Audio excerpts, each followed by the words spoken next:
What's going on, blue collar hustlers? Today on the channel we're going to be talking about the Craftsman 3 amp oscillating multi-tool. So let's get at it.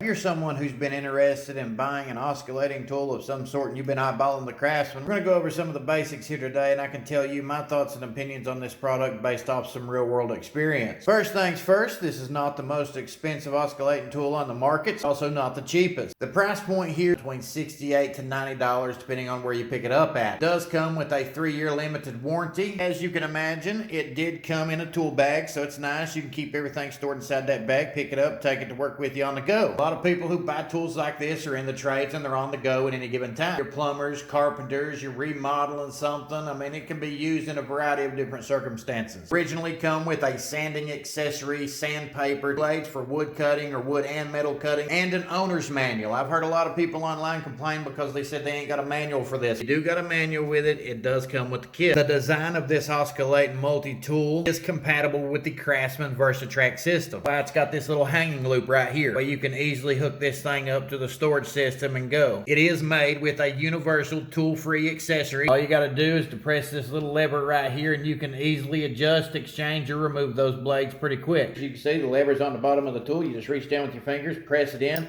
and then you can rotate this into whatever position you want it in, and it locks it into place. If you need to exchange the blades, all you got to do is pull it out, go ahead, put your new one in. There you go, it's locked into place. Having a universal lever is always good to have on one of these tools. You never know when you're going to go from cutting something nice and straight to needing to get at a more compact angle. There's certain situations I get into doing remodeling jobs where I need to get at an angle. There's other times that I need to get on something and I need to be straight on. It allows me to easily change those blades into whatever angle I need it in. Most of the time you can exchange those blades quick and easy within just a few seconds. However, I will tell you that there has been minor issues with certain blades on this particular tool. All in all, it's been like 99% of the tool blades that I've exchanged on this thing have worked perfectly fine without a bit of issue. One complaint that I've heard people talk about on this tool is the fact that it is a 3 amp oscillating multi-tool. People see the 3 amps and they're like, you know what, the amperage is a little bit too low on that for my liking. This does come equipped with a variable 6-speed dial on the rear end of this tool. Need to adjust the OPMs on this, all you got to do is go back here to the dial and you adjust it between 1 and 6. It just depends on what you're looking for, what type of blade you're using, what you're cutting into. Is it going to be wood, metal, wood and metal, PVC, copper, cutting through paneling, cutting through a 2x4. It just really depends on what it is that you're cutting. It's back here out of the way, so you're not going to accidentally bump it with your hand. Just come down here and decide what you want it on. As I said, the dial on this is 1 through 6. Each one of those speed selections do have different OPMs to them. 1 is 10,000, 2 is 12,000, 3 is 14,000, 4 is 16,000, 5 is 18,000, and 6 is 22,000 OPM. OPM stands for oscillations per minute. This tool can handle a wide range of different jobs and tasks. Everything from the delicate jobs all the way up to the difficult. I've seen a lot of videos on YouTube about the cordless version of this tool, but I haven't seen a lot of good videos about the corded version. So the power cord on this thing, for those who are interested, is 6.5 feet long. An oscillating tool is perfect whenever you're doing remodeling jobs because there might be certain times that you need to cut underneath the frame on your doorway. Something that we had to do here. Wanted to cut that frame out just enough to where we could get the new flooring underneath it. Among these remodeling jobs, I'm also installing some brand new shelves, bifold doors, hardwood floors, and some baseboards. You might ask yourself, why don't you cut the baseboards ahead of time? That way you can attach them to the wall, put your bifolds up, and go on about your day. Well, quite frankly, it's just as easy if you go ahead and install all of your baseboards. You can come back, measure everything, mark it, and cut it after the fact. It's not going to take away that much time. You've got yourself a good solid tool that can come back and help you get that job done. Not something that I really worry about. Because once I get everything in its place right where it needs to go, I always come back and notch these things out. As you can see here, I've already pre-measured and marked every one of these frames in the house. Now we're going to take our multi-tool, put it on speed 1, show you what it's like in speed 1. Speed 1 is for the delicate work. I can put it on a low speed and I ain't got to worry about cutting anything sideways or damaging the wood, accidentally cutting something I don't want to cut.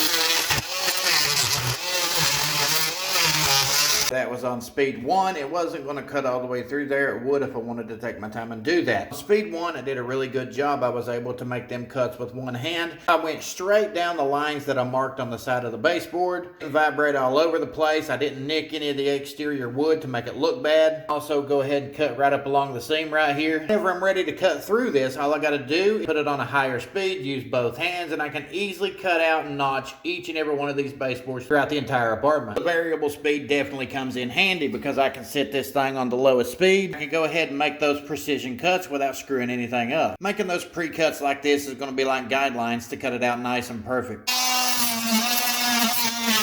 Another great thing about having multi-tools like this is if you need to get on something, cut it nice and flat, this can go all the way up against the wall and get right in behind this. So that's definitely a capability that this tool has that many other tools do not have. Now there is no question about it, these tools are very vital to the modern day trade. Not only are they fast and efficient, but they operate at multiple angles, confined spaces. They also do plunge cut. You trim screws or pipes, cut out holes for receptacle boxes and drywall, metal. Adding different blades or accessories to it, you can remove mortar, sand down cabinets, furniture frames, undercut doors for tile and flooring, remove caulk, trim door casting. And because these blades are nice and flat like this, rest on top of flat surfaces and cut everything nice and smooth, reducing damage to good trim, molding, baseboards, and just about any other thing that you might need to use it for. The oscillating multi-tool was actually made back in the 1960s. It was produced for the medical field. That way they could cut apart plaster cast from patients. And it was sometime back in the 1990s when they started producing tools like this for the trades. The technology on these things have been around for a very long time, and they're a very practical, useful tool to have. And this Craftsman right here, if you don't have one, this is a really good starting point. Now I'm going to go ahead and get myself in a more comfortable position. I'm going to unlock this blade right here, slide it back into place, get it right where I want it at, and then lock it in. This one's going to be a little bit too high up for me, so I'm going to pinch down on it, unlock it, slide it back in. Right there's about where I want it at. It feels comfortable to me. Now all I got to do is reach back here and crank it up a little bit. I'm going to go ahead and put it on the highest speed, and then we're going to go ahead and notch this out.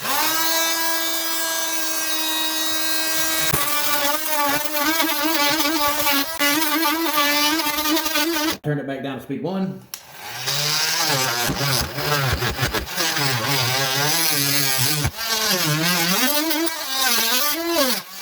You couldn't tell by that video, I was able to adjust the speed while it was operating from speed 1 to speed 6, so I was able to adjust that speed through the top and bottom of this baseboard. That way every time I pulled it out and inserted it back in, I wasn't risking damaging anything, and I was making sure everything was still in line. Now all I gotta do is pop this off here. As you can see though, pops straight off. And all I got to do is go down through here and get this painted up and ready to put the bifolds up. My final thoughts and opinions on this, based off of my real world experience doing a variety of different repairs, is this. Now this Craftsman oscillating tool is a decent tool to have, and I can say that because I have used it for well over a year now, and I've used it for a dozen different things. Now as far as using this thing on a daily basis, I think that this tool is going to hold up if you was to be using it every single day to cut into wood or baseboards or things like that, like you're doing 20 or 30 different apartments. I don't think it's going to hold up for that. The things that I do lately where I'm doing contract work and I'm providing services to a variety of different people, coming across a variety of different tradesmen, and I will ask them what tools they use, if they've used tools like this, how they think they perform compared to other tools that they've used and stuff like that, because there is professionals out here who use certain tools a lot more often than what I do right now. Still wrenching about 30-40 hours a week. Spend time wrenching on machines and equipment. This remodeling gig and a bunch of plumbing, electrical work that I've been doing is just part of the services that I'm offering on the side.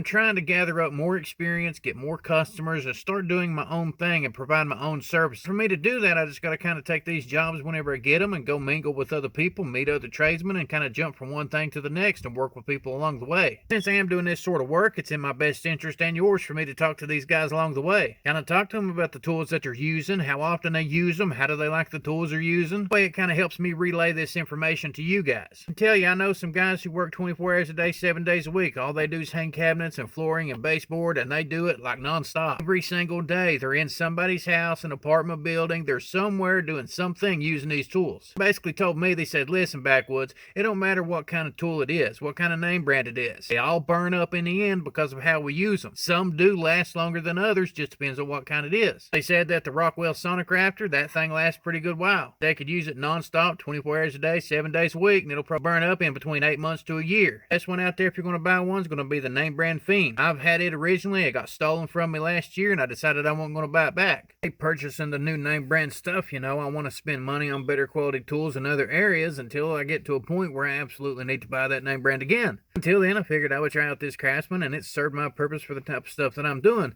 But I would tell you this much, if you are a do-it-yourselfer, a maintenance professional, you do some remodeling from time to time, I think this thing will be right up your alley. If you're someone who does a lot of drywall work, this thing will be really good for what you need. As far as as exchanging the blades and all that sort of stuff, this thing works great. You can easily pull one blade off, put another blade on. I mean, it does everything you need it to do. You can easily adjust the speeds and all that sort of stuff. So this is going to be great. If you're someone who's needing to cut a few holes out in drywall, put you some electrical boxes in, it's going to do that job. You need to cut a hole out, put you some plumbing lines in, it's going to do that job. I mean, this is going to be something that I would say is perfect for any sort of light or moderate duty, do-it-yourself, maintenance style work. It's going to hold up pretty good for what you need. I don't think it's a daily user. It's definitely not going to be a workhorse for the average tradesman who's going to use these things day in, day out. I mean, it will make you some money, but you can expect that they're going to burn up from time to time, but that is why they got a warranty on these. So you got to make sure to keep up with all your stuff for the warranty. And if you use the hell out of this thing and it burns up before that warranty date, go in, get you a new one. I mean, otherwise, it's not going to be a DeWalt, but it is definitely better than the ones that you're going to pick up down there at Harbor Freight, aside from whatever they got in the Hercules line, because, I mean, that is a good line from what I hear and see. But like I said, a lot of people like the Craftsman name brand, and it's going to be probably on par with, what the Porter cable would be, but it's definitely not going to be the DeWalt, and I think it's going to be a little bit better than Cobalt, maybe right in the same range as Cobalt. I don't know, because they just now released their Generation 3 versions of stuff, so Cobalt might kick Craftsman right square in the cojones, But I mean, for the price you're paying for it, really not that bad of a tool. If you're someone who's starting out and you're wanting to try it, I mean, it will work. It will do a variety of different things. It just really depends on how you use it and the blade you're going to run with it. Now, the biggest thing you got to consider is if you buy this tool, you can buy it and save you some money on the low end right there, but I do recommend buying the better quality blades. The blades are going to matter more than the tool itself matters. Little 3-amp motor and the speeds this thing's got on it, it's going to do a whole lot of work for the price you're paying for it. But you're going to have to buy the good quality blades if you're going to do any sort of serious work. It'll make it a lot easier on the tool in the long run. If you're using cheaper quality blades, it's just going to make the tool overwork itself. It's going to get on your nerves along the way because it's not going to cut as fast as you want it to, and then it's just going to burn the motor up. That's going to be it for this video. Given what I've heard and the recommendations from other tradesmen, I think we might get the Sonic Raptor on here next and try it out and see how it does. But if you have this tool, why don't you comment down below and let us know. That way everybody else hears your real world experience. As always, you want to see the tools in action on this channel, follow all these social media platforms. Otherwise, pop the clutch on that subscribe button. Keep doing that blue collar hustle.